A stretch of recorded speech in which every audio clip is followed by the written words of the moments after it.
fomenting these protests because of the embargo and that leading to a lack of medicine and the other things. Do you have a specific response to him? Well, I'd first say that the U.S. embargo allows humanitarian goods to reach Cuba. We expedite any request to export humanitarian or medical supplies to Cuba. That continues to be the case. Yeah, they expedite it, dude. Okay, well, the question is, why do you have to fucking stop it? Like, why can't it go directly? Why does there need to be an expedited process to begin with? How about no process? Because the question isn't like, hey, are you doing a good job with the embargo? The question is, why is there a fucking embargo? So this is not a proper answer, okay? It's a great way to deflect, though, because dumbass liberals will be like, oh, well, they're expediting the medicine. It's like, dude, but why? 3 months. Why is there a process in which, like, it's coming into America and then being expedited to Cuba? Okay? Why? And by the way, the expedited is fucking bullshit, too. There's still, like, month-long processes for all of this stuff. 2000 act by Clinton technically allows trade of... Okay, so there is also, like, the legislative background here as well.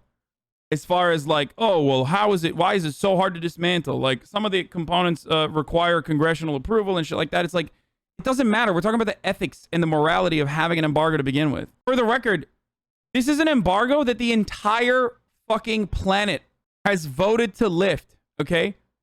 In the latest UN Council. Except for 2 countries. Every single fucking country voted to lift the embargo. Those 2 countries were the United States of America and Israel. Aren't they just saying they send it as fast as possible? I don't agree with you sanctions and do think this is mostly just bullshit PR, but I'm a bit confused. They're saying that, okay, so the way this works is when goods are being shipped to Cuba, they're intercepted or stopped at American ports. In those American ports, if it's going to Cuba, they hold those goods, those commodities that Cubans have paid for, okay, but the Cuban government has paid for, and they literally hold on to it for an extended period of time as they search those goods to make sure that, you know, there's no baddies in there, okay? There's no. There's only goods, no bads, okay? And what they're basically saying in their PR opportunity here is that, well, when there are syringes, we just expedite that process. It's like, okay, but that process should not exist. You understand? That process is completely unacceptable. I obviously support lifting the Cuban embargo, but can Cuba engage in trade with other countries? No. No, they can't. They still try to, and they sometimes do. They engage in they engage in oil trade with Venezuela, for example, but that's extremely limited because Venezuela is another country that the United States is trying to have a stranglehold on. But no, Cuba can't fucking trade with other countries because America will put sanctions on them. America threatens the rest of the world with sanctions if the rest of the world decided to trade with Cuba. How are you going to tell me this tiny ass fucking island is so threatening? How are you going to sit here and act like communism is so fucking bad, but you still need to have a 70-year fucking embargo and they're still alive? Do you think that they are just all hipsters there? Is that why the cars are from the fucking 50s on the island? Sanctions monkeys. Is that why? Because they just love, you know, old school vehicles? Is that why you think they still have, like, you know, technology of the fucking 50s and 60s? Having said that, there are still countries that trade with Cuba.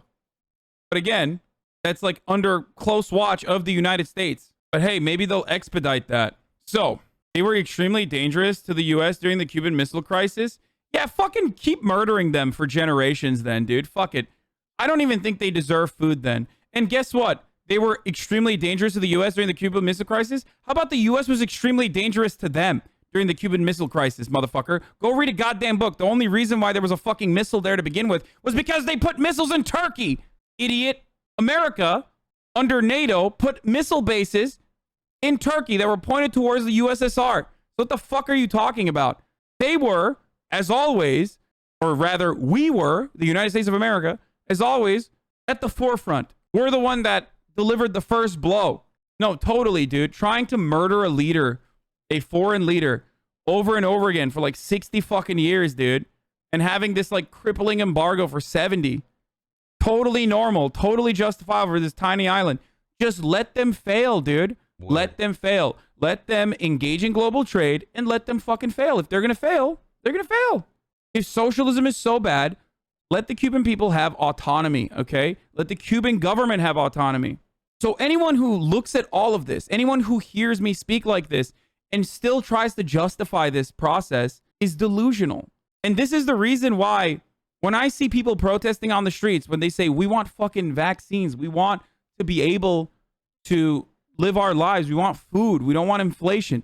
When I hear that, I say I completely understand where those people are coming from. I do. It is a normal and healthy part of any country to have your citizens rise the fuck up sometimes when your government is fucking up. There are other problems in Cuba beyond that in the way that it's governed.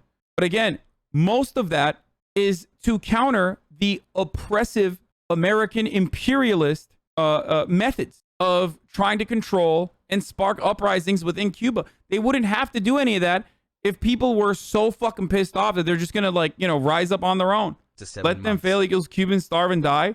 No, motherfucker, I'm being sarcastic. That's not going to happen. I don't even really understand why anyone would defend the embargo, to be honest, which is why people don't talk about the embargo and they hyper focus on like the Cuban government actually being terrible. And the real reason why people are actually fucking rising up is because they hate communism. Like, sure, I'm sure there's people that fucking hate communism.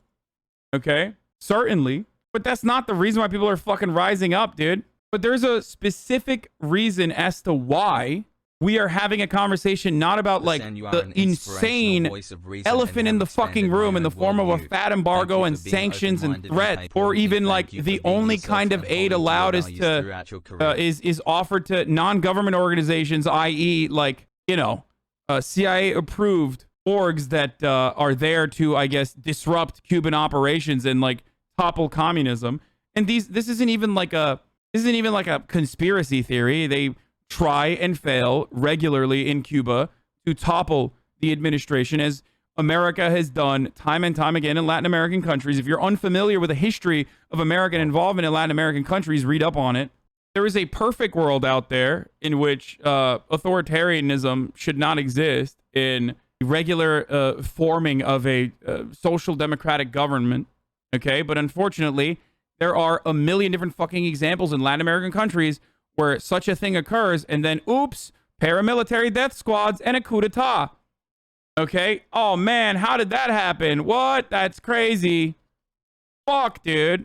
I still believe you're framing the protest too much around the U.S. Yes, the embargo is 1,000% bad, but calling it the elephant when Cuba doesn't even have things like a full and fair democracy and unrestricted internet access, unrestricted internet is off, in my opinion. No, I don't think so. Because both of those fucking conversations unironically revolve as a defense mechanism, or rather a fucking argument for why American involvement in Cuba has genuinely crippled Cuba and its development as a democratic nation.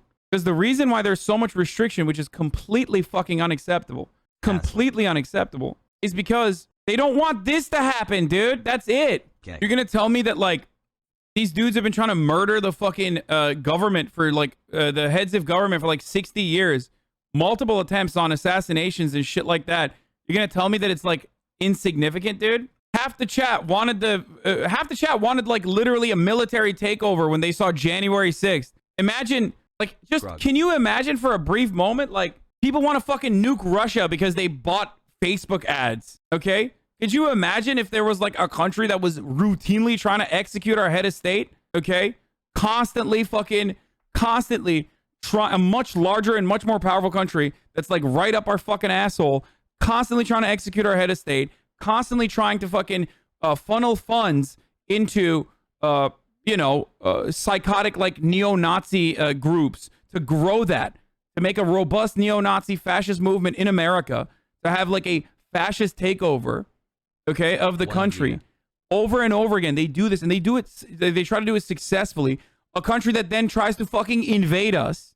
Okay, a country that literally stops all of our trade. It's like unimaginable because we are the hegemonic dominating power. Okay, we are literally the main superpower on the planet. So It's impossible for so many of you sheltered, privileged Americans to even comprehend a world in which there is a much more powerful country that is literally stopping you from trading in the way that you want to with the rest of the fucking world. And you do that over and over again. And the only aid that you're like allowing the country to get is aid that you have designated for, you know, anti-government groups. I think you would probably want some kind of control in order to maintain your autonomy.